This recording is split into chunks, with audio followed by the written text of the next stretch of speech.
आचार्य वंदिता ने बोला, गुरु की मौज रहो तुम धार, गुरु की रजा समारो यार, भक्ति महात्म सुन मेरे भाई, सब संतन ने किया बखान। भक्ति की महिमा इसने बहुत बताई। मैं मोटी मोटी दो चार बात बताता हूँ, मैं डिटेल में नहीं जाऊंगा।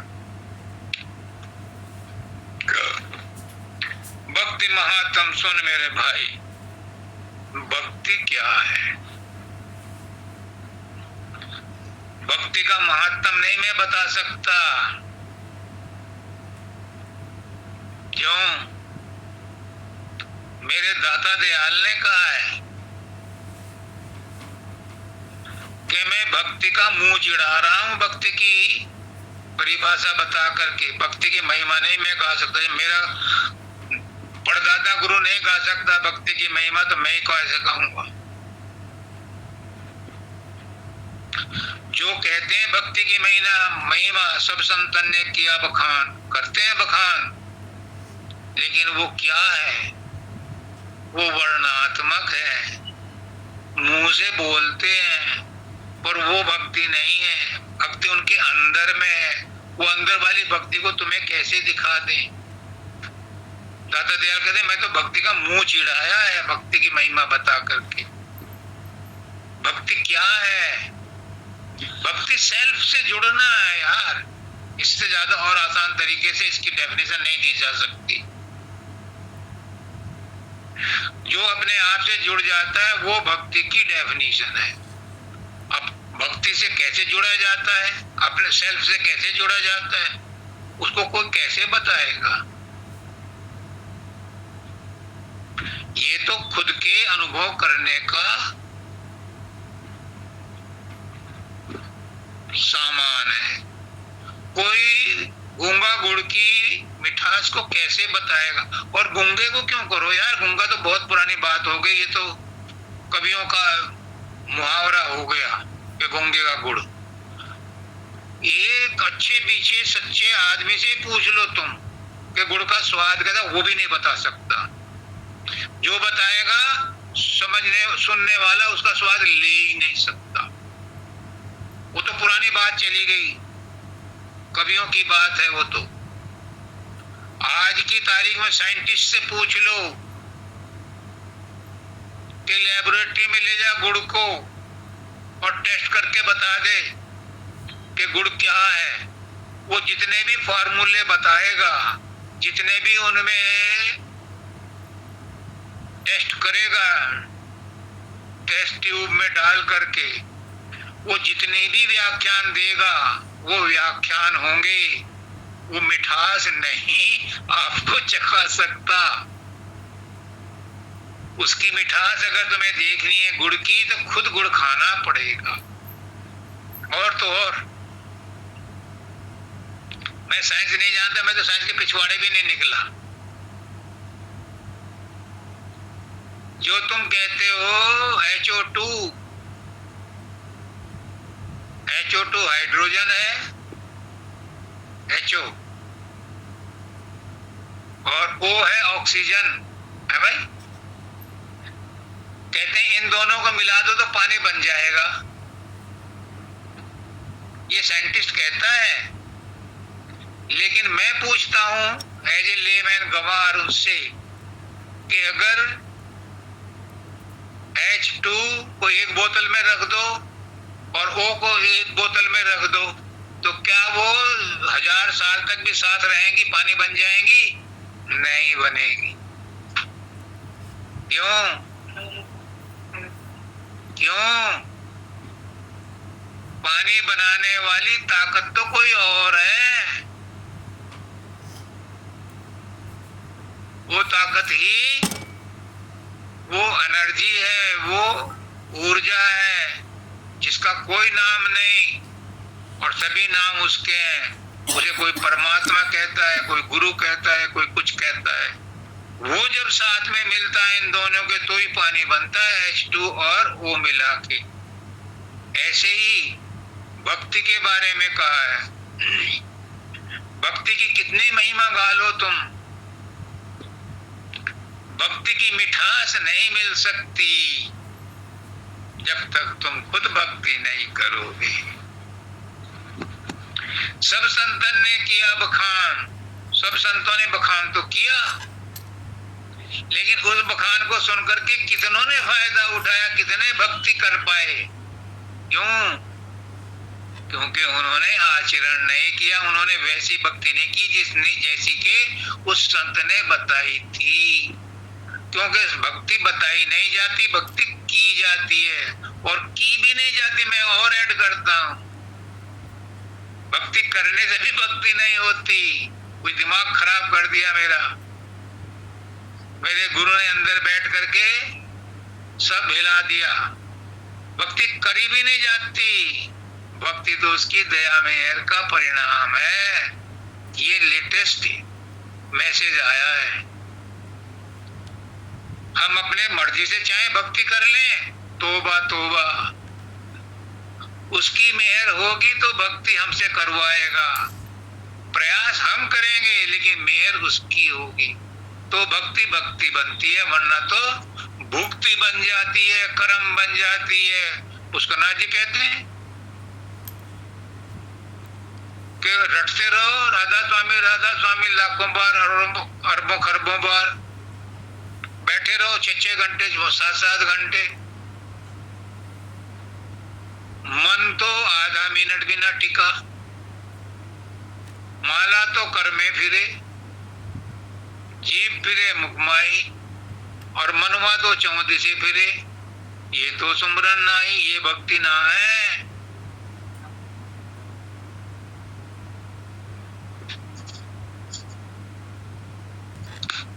मुझे भक्ति के बारे में इतना ही बताना था कि अगर भक्ति करनी है तो भक्ति करो जैसा गुरु ने बताया, लेकिन भक्ति करो कैसी?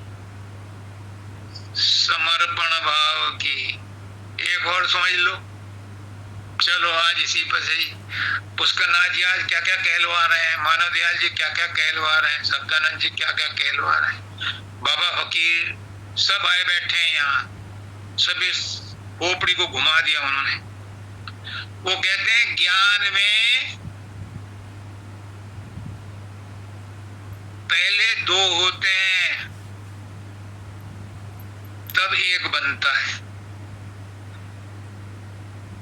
रिपीट करूं, ज्ञान में जो ज्ञानी बनते हैं उनके लिए ज्ञान में पहले दो होते हैं, और जब ज्ञान प्राप्त हो जाता है, आत्मज्ञान प्राप्त हो जाता है, तो एक बनता है, एक बिंदु पर आता है। पहले दो होते हैं। कर्म में तो कई बनते हैं। निष्काम कर्म जो मुक्ति प्रदान करता है, उसमें भी पहले निष्काम कर्म करना पड़ता है। एक करने वाला होता है, एक जिसके प्रति किया जाता है वो होता है, और एक कर्म होता है। वहाँ त्रिपुटी है, ट्रिनिटी है, ट्रिनिटी। और ज्ञान में द्वैत है, पहले दो होते हैं, और जब अंतिम मंजिल पर पहुंचता है तो एक बनता है। लेकिन भक्ति उल्टी है। भक्ति की महिमा तुम कैसे गा सकते हो? भक्ति उल्टी है। भक्ति क्या कहती है? भक्ति कहती है भक्ति तो एक ही है, मैं उसे मैं और तू बना रहा हूं, क्योंकि मुझे तसल्ली नहीं हो रही मैं बन करके पूजा करने में, मैं तो तुझसे चिपटा हुआ हूं। इसलिए मुक्ति की नहीं चाह मन में, भक्ति प्यारी ला, मैं तो तुझसे आमने सामने बैठ करके रगड़ रगड़ करूंगा। भक्ति में एक है, लेकिन वो दो बन करके भक्ति करता है। देखो भक्ति की महिमा कौन गाए? कहते हैं गुरु की महिमा कौन गाए, उसका गाना है कठिन। और गुरु क्या कहता है? भक्ति करने को कहता है। और भक्ति की महिमा कोई गा लेगा? इतने शब्दों में समझ लो कि भक्ति और भगवंत एक हैं, भक्त और भगवंत एक हैं। उनके बीच में कुछ भी नहीं।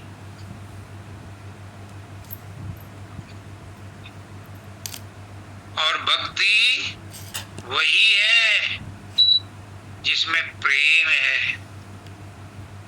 बिना प्रेम के भक्ति भक्ति नहीं है, वो कम भक्ति है।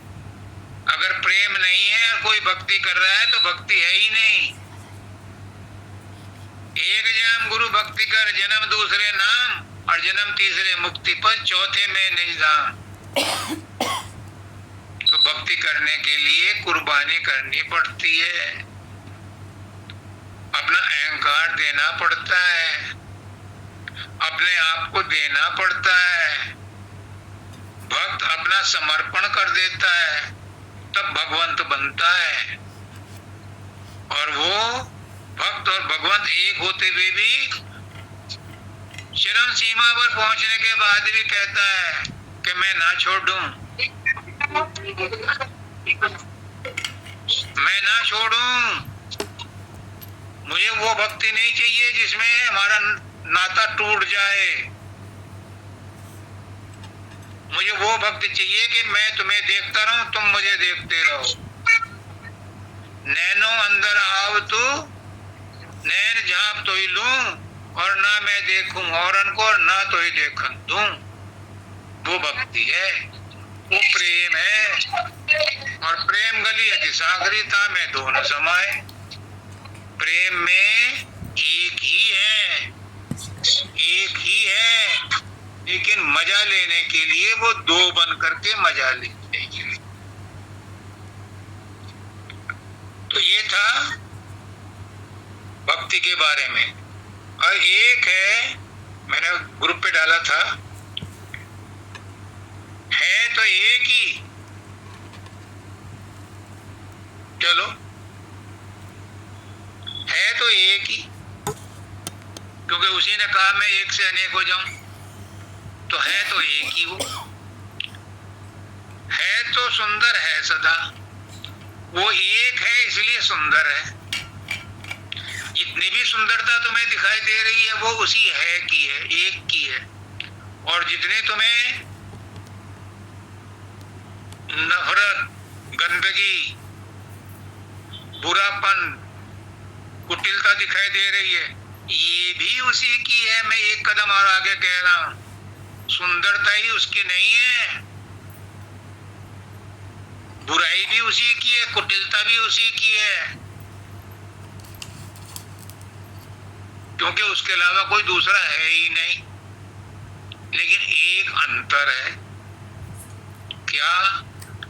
जो है वो सुंदर है, लेकिन वो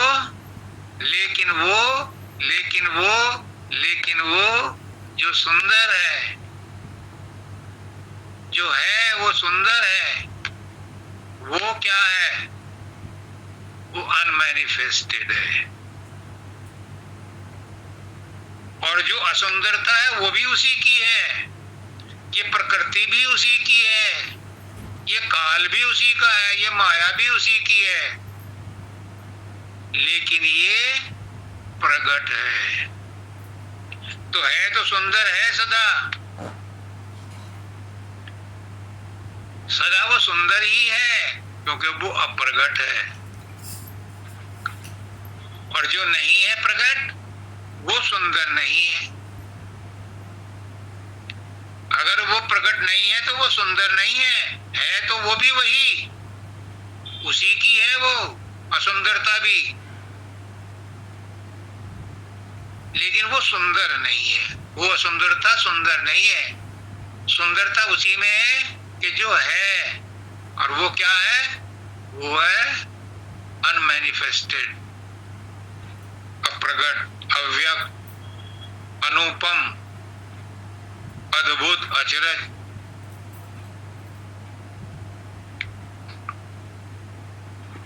फिर आगे कहते हैं दूसरी लाइन में, नहीं सो प्रगट देखिए। अब देखो वही बात, जो नहीं है, जो नहीं है, जो नहीं है, वही प्रकट रूप में सब जगह दिखाई दे रहा है। ये नहीं है, ये परमात्मा ही है, लेकिन परमात्मा का असली रूप नहीं है, इसलिए प्रकट दिखाई दे रहा है। नई बात समझ में आई? वो कहते हैं कि जो सुंदर है वो वही है, परमात्मा ही, वो गुरु ही है जो सुंदर है, लेकिन वो प्रकट नहीं है। जो प्रकट है वो भी उसी का रूप है, लेकिन वो सुंदर नहीं है। प्रकट है पर उतना सुंदर नहीं है। तो नहीं सो प्रकट देखिए, और है तो देखिए नहीं। जो है वो तो दिखता नहीं, क्योंकि वो तो अप्रगट है।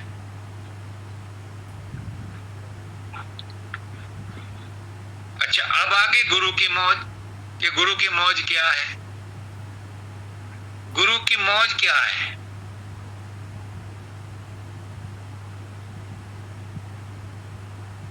मौज क्या है? चलो यही जान लो। गुरु की मौज तो बाद में जानियो, मौज क्या है? मौज का समझना भी मुश्किल है। मौज कहते हैं, उर्दू का शब्द है कि जब समुद्र में लहरें उठती हैं तो उसे मौज कहते हैं।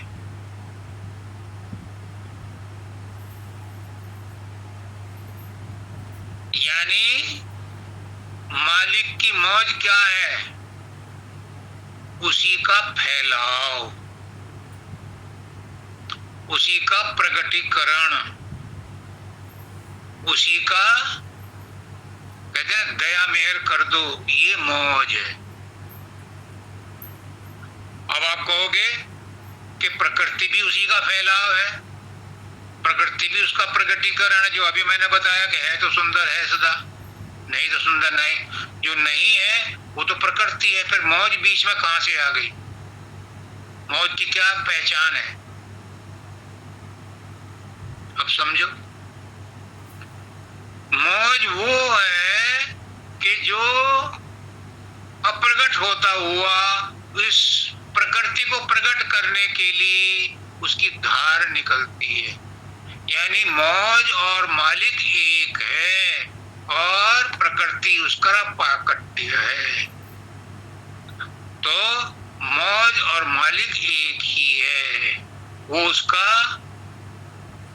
अपना निज प्रभाव है, निज स्वभाव है मौज, और प्रकृति उसकी फैलाव है, उसका प्राकट्य है।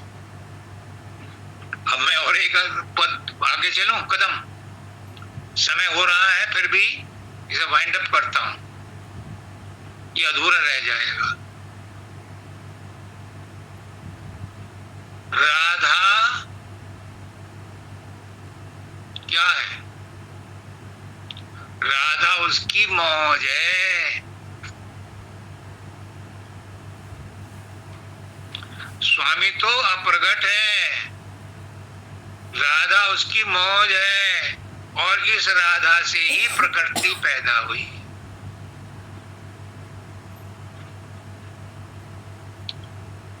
तो राधा और स्वामी एक हैं, प्रकृति दूसरी है। प्रकृति उसका प्राकट्य है, राधा प्राकट्य नहीं है, राधा प्रकट नहीं है। राधा भी मालिक की तरह ही गुम है, गुप्त है। उसे अनुभव किया जाता है। क्या है राधा? राधा है तरंग, राधा है